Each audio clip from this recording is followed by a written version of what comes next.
My boyfriend's brother demanded we break up because his new GF felt threatened by me. Turns out, he was really mad my BF secretly bought me an engagement ring. It feels like a whole lifetime ago, but my boyfriend, Nate, and I started dating when we were just 17. We're both 21 now, and honestly, our relationship has always felt incredibly stable and just right. It's not just him, though. His family has become my second family over these past 4 years. I genuinely can't imagine a major holiday, Easter brunch, Thanksgiving feasts overflowing with food, cozy Christmas mornings, without being right there with them. Nate's mom, Susan, is amazing. We clicked almost instantly. We share a love for terrible reality TV and complicated baking projects that sometimes end in disaster but always in laughter. Nate often groans good-naturedly that she probably calls me more than she calls him, and honestly, he might be right. We just get along that well. His dad, Robert, is like the father figure I always wished I had more of growing up. He's this steady, kind presence, always ready with advice or just a listening ear. He's told me more than once, especially after a glass or two of wine at family dinners, that he sees me less as Nate's girlfriend and more like another daughter. Hearing that always makes my heart feel full. We have these little routines, like analyzing the weekend's football games or him quizzing me, gently, about my studies. Nate has an older brother, Mark, who's 24. He's perfectly nice, and we get along okay, but he's always been much quieter and more reserved than the rest of the family. He keeps to himself more, happy to hang back while Nate, his parents, and I are chatting away. So, while I like him, I don't know him nearly as well as I know Susan, Robert, and Nate. It was actually a bit of a surprise to everyone when Mark recently started dating someone.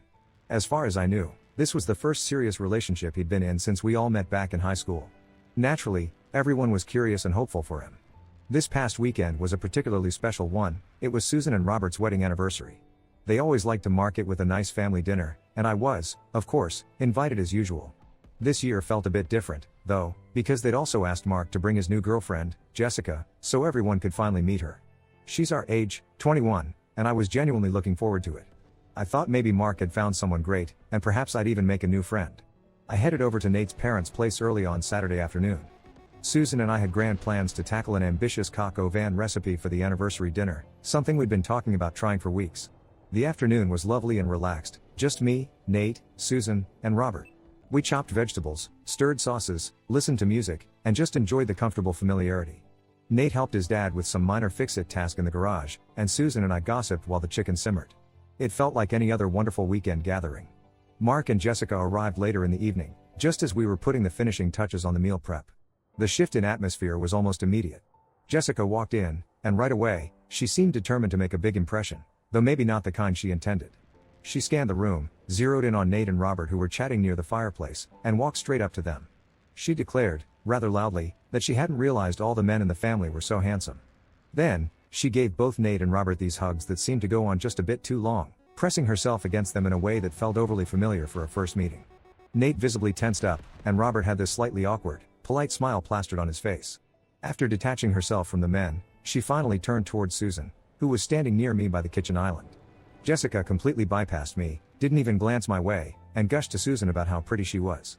Then, with a playful wink that didn't feel playful at all, she added a comment about Susan needing to watch out because her husband was now on Jessica's radar. It was meant as a joke, I guess, but it landed with a thud. The moment Jessica turned away to look around the living room again, Susan leaned towards me, her eyes wide, and whispered that she had a really bad feeling about this one. My own stomach felt uneasy, the vibe was just off. Susan and I tried to stay busy in the kitchen, plating appetizers and getting things organized, but our kitchen has an open layout, looking directly into the living room, so we couldn't help but see what was happening. Jessica seemed determined to be the center of attention. At one point, wanting to show Robert something on her phone, she didn't just lean over, she perched right on his lap on the armchair. He looked distinctly uncomfortable, trying to lean away subtly. A few minutes later, she did the same thing with Nate on the sofa while asking him about his college major. He practically jumped up, making an excuse about needing to check on the drinks. Both men looked increasingly awkward, clearly not enjoying the overly flirtatious physical contact. It wasn't long before Nate retreated to the kitchen, joining Susan and me. He leaned against the counter, sighing, and muttered under his breath that he really didn't like her. Trying to maybe smooth things over or just include her normally, I decided to call Jessica over to taste the pasta sauce we were making for a side dish. We all generally enjoy spicy food in Nate's family, but I wasn't sure about her tolerance. I offered her a spoonful. She took a bite, paused, and then said it was good. Then she added, looking me up and down almost appraisingly, that she could see why they kept bringing me around. It was phrased like a compliment, but the tone felt backhanded, almost like my only value was my cooking. It just solidified the weird feeling I had about her. Susan caught my eye again and gave a slight shake of her head. Soon enough, it was time for dinner. We moved to the dining room, the table set nicely with the good china for the anniversary. Nate's family has a tradition of saying grace before special meals. Usually, Robert or Susan leads, but tonight, wanting to be welcoming, Susan invited Jessica to do the honors as their guest. Jessica accepted eagerly. She bowed her head and launched into a lengthy thank you to God, mentioning the delicious food, the lovely home, and thanking him for Susan, Robert, Mark, and Nate by name. She pointedly, unmistakably, left me out. It wasn't a huge deal in the grand scheme of things, I suppose. I wasn't deeply religious myself, but it felt deliberate, an exclusion meant to be noticed. I didn't react outwardly, just kept my head bowed, but I could feel Nate shift beside me, and when I glanced up, both he and Susan shot me identical. Did you just hear that? Looks across the table. Dinner itself became a strange performance. Robert, in his usual way with new people, started asking Jessica questions, trying to get to know her, about her family, her studies, her job, her interests. It was the same gentle, welcoming interrogation he'd given me years ago. From her answers, she sounded like she came from a perfectly normal background, maybe a bit restless in her current retail job but otherwise unremarkable. She seemed nice enough on the surface when directly answering his questions. After a while, Robert seemed satisfied and turned his attention to me, asking about the volunteer project I'd recently started at the local animal shelter and my preliminary research into graduate school programs. I was excited to share some updates, especially about a particular dog I'd been working with, but before I could get more than a sentence out, Jessica jumped in. She interrupted me mid-thought, launching into a long complaint about how much she hated her job, how unfair her boss was, and how she deserved something better. Robert listened politely for a moment, but his responses became noticeably drier, just short nods and ahas. It was clear his interest had waned. He then deliberately turned back to me, pointedly ignoring Jessica's ongoing monologue, and asked specifically about how my parents were doing and if my sister had enjoyed her recent trip. This pattern repeated itself throughout the entire meal. Every time someone, Susan, Robert, or even Nate, directed a question or comment my way, acknowledging my presence or asking for my opinion, Jessica would somehow steer the conversation back to herself. If I mentioned a class I was enjoying, she'd talk about a class she found boring. If Susan complimented the earrings I was wearing, Jessica would immediately talk about jewelry she wanted to buy. It was relentless and exhausting. Nate started looking increasingly irritated, clenching his jaw, while Susan just seemed weary. Robert maintained his politeness, but his focus kept drifting. Towards the end of the meal, as coffee was being served, Jessica decided to make another one of her jokes. She looked at Mark, then playfully nudged Nate, who was sitting next to her, and said something along the lines of Mark needing to be careful, because she might just decide to leave him for Nate. It was awkward and inappropriate, especially given her earlier behavior. By this point, I was mostly just tired of her antics and didn't feel jealous, just vaguely annoyed. Wanting to shut it down with humor rather than confrontation, I played along lightly. I smiled and said something like, "Yeah, Nate, just make sure you remember to invite me to the wedding when it happens."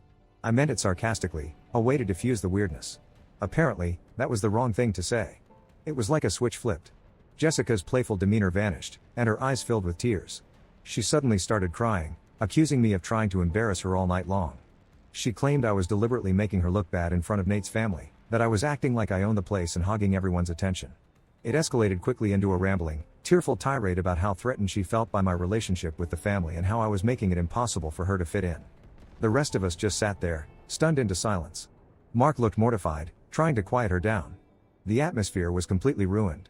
Almost immediately after her outburst, Jessica stood up, grabbed a visibly distressed Mark by the arm, and practically dragged him out of the dining room and towards the front door. They had originally planned to stay the night, as Susan and Robert had invited them to make a weekend of it, but they were out of the house within minutes, leaving a trail of bewildered silence behind them.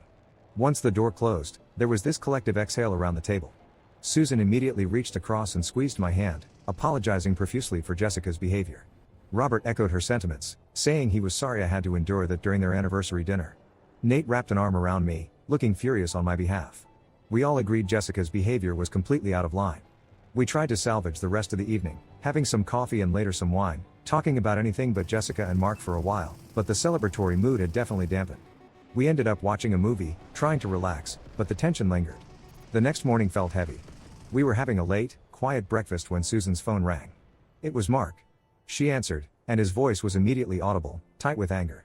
Sensing this was important, Susan put the phone on speaker so we could all hear. Mark sounded incredibly pissed off.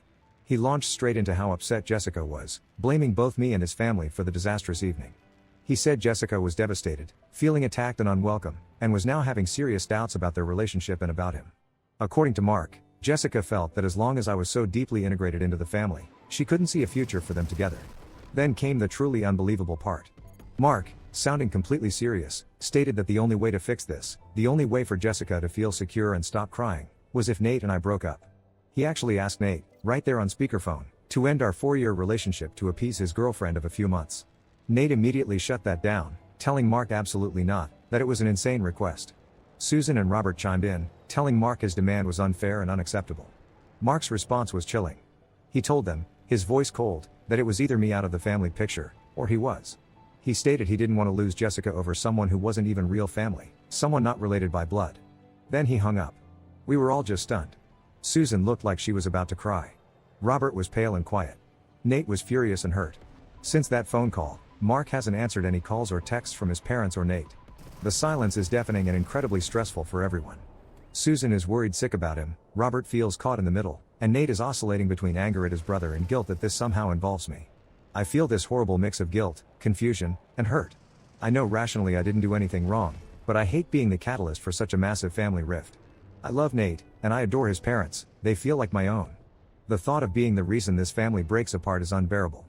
But the idea of breaking up with Nate to satisfy the demands of his brother and his incredibly insecure girlfriend is unthinkable.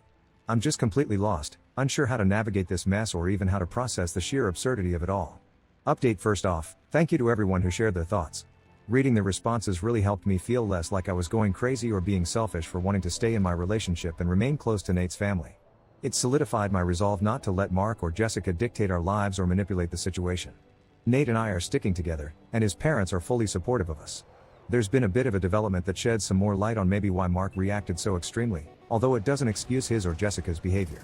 This morning, after another day of stressful silence, Susan finally managed to get Mark on the phone. He agreed to come over and talk, thankfully without Jessica this time. Nate and I went over too, bracing ourselves for another difficult conversation. Mark seemed calmer initially when he arrived. He actually started by apologizing for the way things went down at the anniversary dinner and for his outburst on the phone. It felt like a step in the right direction. However, that feeling didn't last long. While he apologized for his delivery, he made it clear he was still completely backing Jessica. He reiterated his belief that my presence in the family dynamic was the core problem for his relationship.